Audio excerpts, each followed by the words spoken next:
ఆగండి ఆగండి, నేను చెప్పే చిన్న మాట వినాలంటే, ఇంటికి ఎప్పుడు యజమాని భర్తే.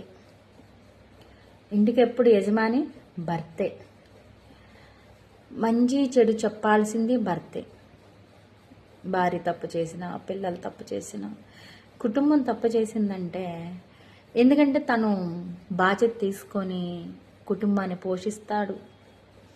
ఒక రాజ్యానికి ఒక రాజు టైపు, కుటుంబానికి ఒక రాజు ఎవరంటే భర్త.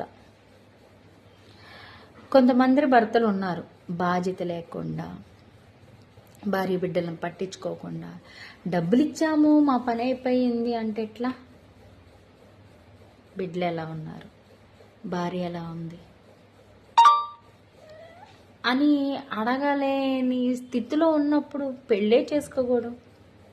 లేదు, నేను ఒక పర్సన్తో నేను అసలు ఉండలేను, ఆ పర్సన్తో నేను అడ్జస్ట్ అవ్వలేను, ఆ పర్సన్తో నేను కన్వింట్ అవ్వలేను అన్నప్పుడు అసలు పెళ్ళెందుకు చేసుకోవాలి?